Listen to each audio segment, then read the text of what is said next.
বাংলাদেশের সর্বপ্রথম পূর্ণাঙ্গ ডিজিটাল বই ইজি কেমিস্ট্রির পক্ষ থেকে তোমাদের সকলকে স্বাগতম জানাচ্ছি। আশা করতেছি তোমরা সবাই ভালো আছো এবং সুস্থ আছো।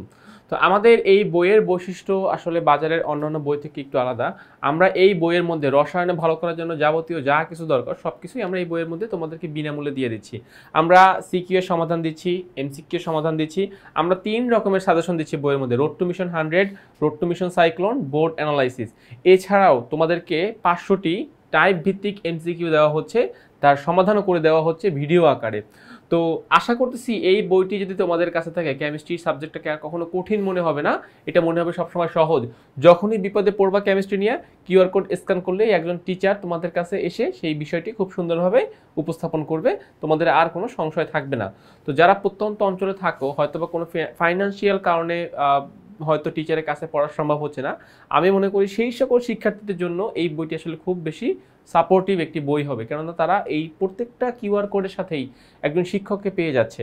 যার কারণে কিন্তু আমরা আমাদের বইয়ের টাইটেলে লিখেছি, দেখো যে এই প্রথম যে বইয়ের সাথে তোমরা কি পেয়ে যাচ্ছ, শিক্ষককে ফ্রি পেয়ে যাচ্ছ। মানে আমাকে তোমরা তোমাদের বাসায় নিয়ে যাচ্ছ, জাস্ট স্ক্যান করে আমাকে জাস্ট দেখতে হবে, আমার কথাগুলো শুনতে হবে। ওকে, তো তোমরা এটা সংগ্রহ করবা, আশা করতেছি তাহাতে তোমাদের মানে কোনো লস বা ক্ষতি হবে না। আমরা এবার কথা বলবো সিলেট বোর্ড 2021-এর একটি বোর্ড প্রশ্ন নিয়ে। দেখো এখানে আসলে আমাদের কি কি প্রশ্ন বলা হচ্ছে, আমরা সেই পার্টগুলো নিয়ে কাজ করব। তো আমরা এখন দেখবো আগে প্রশ্নটি কি বলেছেন।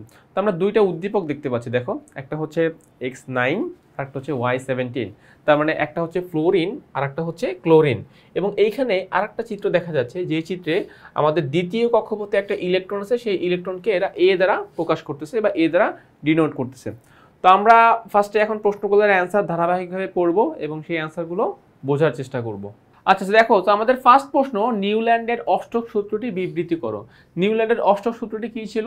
যদি মৌলসমূহকে তাদের ভরের ভিত্তিতে সাজাই, যে কোনো মৌলের ধর্ম তার অষ্টম মৌলের সাথে মিলে যাবে, অর্থাৎ কোন একটা মৌলের ধর্ম তার 8 নাম্বার সিরিয়ালে যেই মৌলটি আসবে এর সাথে মিলে যাবে যদি আমরা মৌলসমূহকে ভরের ভিত্তিতে সাজাই। সো এইটাই হচ্ছে নিউল্যান্ডের অষ্টক সূত্র।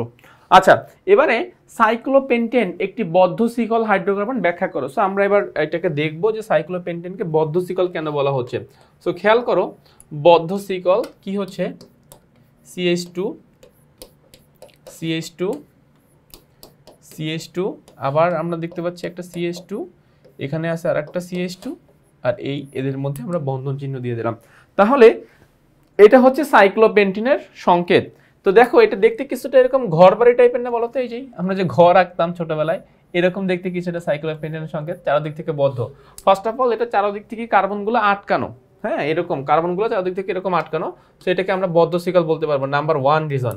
নাম্বার 2 রিজন হচ্ছে যে এখানে একক বন্ধন, সবাই একক বন্ধন এবং বদ্ধ শিকল, সো এই জন্য সাইক্লোপেন্টেন একটি বদ্ধ শিকল যৌগ, এটাকে আমরা ব্যাখ্যা করতে পারি, হাইড্রোকার্বন আর কি। আচ্ছা, উদ্দীপকের এ চিহ্নিত ইলেকট্রনটির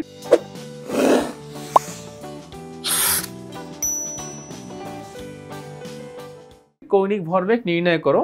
এই যে আমাদের এ চিহ্নিত যে চিত্র, এখানে বলতো এ চিহ্নিত চিত্রর যে ইলেকট্রন সেটা কোন কক্ষপথে আছে? সেকেন্ড বা 2 নম্বর কক্ষপথে আছে। তো তাহলে আমরা এখান থেকে এটাই বলতে পারবো যে যেহেতু এটা সেকেন্ড কক্ষপথে রয়েছে, তাহলে এন এর ভ্যালু কত? এন এর ভ্যালু হচ্ছে 2, আর এটা হচ্ছে প্লাঙ্ক ধ্রুবক যেটা ফিক্সড ভ্যালু। তাহলে আমরা কৌণিক ভরবেগ কি জানি? আমরা কৌণিক ভরবেগ সমান সমান জানি যে mvr = nh/2π, nh/2π। So mvr = কত হয়? এই n এর মান কত? 2, পাই এর মান, এই h এর মান তো আমরা জানি, আর 2π মানে 2π, এখান থেকে আমরা রেজাল্ট আসলো 2.11 × 10⁻³ মিটার স্কয়ার কেজি/সেকেন্ড।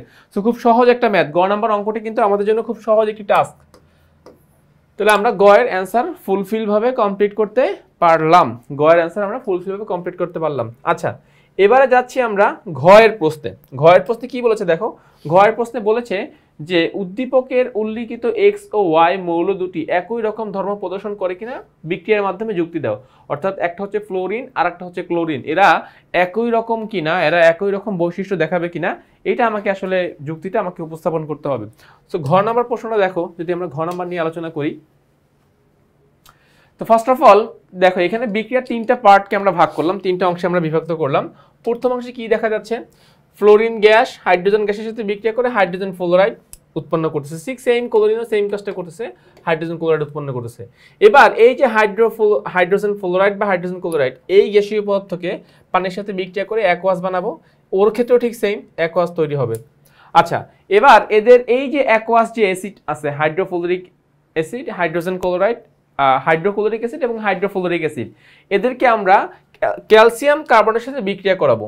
তো বিক্রিয়ার শর্ত হচ্ছে হাইড্রোজেন ফ্লোরাইডের হাইড্রোজেন প্লাস ফ্লোরিন মাইনাস, এখানে calcium plus carbonate minus, calcium আর ফ্লোরিন মিলে উৎপন্ন করবে ক্যালসিয়াম ফ্লোরাইড, ঠিক আছে। বাকি দেখতেছে কি কার্বনেট CO3, তাহলে এখান থেকে উৎপন্ন হচ্ছে কার্বন ডাইঅক্সাইড, তার মানে একটা কার্বন আর দুইটা অক্সিজেন মিলে কার্বন ডাইঅক্সাইড উৎপন্ন হলো, বাকি যে একটা অক্সিজেন আর এখানে আছে দুইটা হাইড্রোজেন মিলে তৈরি হলো কি পানি। ঠিক সেম ভাবে এখানেও দেখো ক্যালসিয়াম আর ক্লোরিন মিলে উৎপন্ন হলো ক্যালসিয়াম ক্লোরাইড, এখানে তিনটা কার্বন, একটা কার্বন আর তিনটা অক্সিজেন, তো সেখান থেকে একটা কার্বন আর দুইটা অক্সিজেন মিলে CO2 তৈরি হয়ে গেল, বাকি অক্সিজেন আর এখানে আছে দুইটা হাইড্রোজেন মিলে উৎপন্ন করলো পানি। তাহলে আমরা এখান থেকে দেখো কি পাচ্ছি, কার্বন ডাইঅক্সাইড পাচ্ছি, কি পাচ্ছি, পানি পাচ্ছি, কি পাচ্ছি, এই একটা লবণ পাচ্ছি। তাহলে এরা একই রকম বিক্রিয়া দিচ্ছে না বলো তো? দেখো তো উভয় বিক্রিয়া যদি কম্পেয়ার করি, ও যেই কাজটা করতেছে, ফ্লোরিন যেই কাজটা করতেছে, ক্লোরিনও ঠিক সেম কাজগুলোই করতেছে। তো যেহেতু এরা একই রকম বিক্রিয়া দিচ্ছে, একই রকম বৈশিষ্ট্য দেখাচ্ছে, তার মানে আমরা বলতে পারবো যে হ্যাঁ এরা একই গ্রুপের এবং একই রকম রাসায়নিক ধর্ম এরা প্রদর্শন করবে।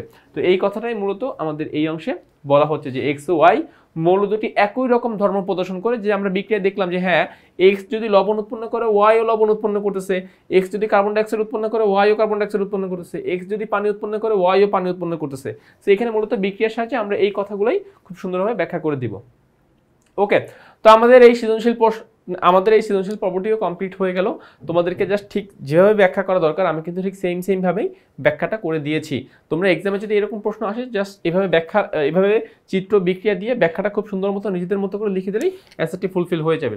তো আমি আশা করব তোমরা আমাদের এই বইয়ের প্রত্যেকটা অংশের ভিডিও ঠিক এই পর্বটা যেভাবে নিলাম ঠিক সেমভাবে তোমরা পেয়ে যাবে, এতে তোমাদের কোনো সমস্যা হবে না। তো তোমরা ভিডিওটা দেখার জন্য হলো বইটি সংগ্রহ করো।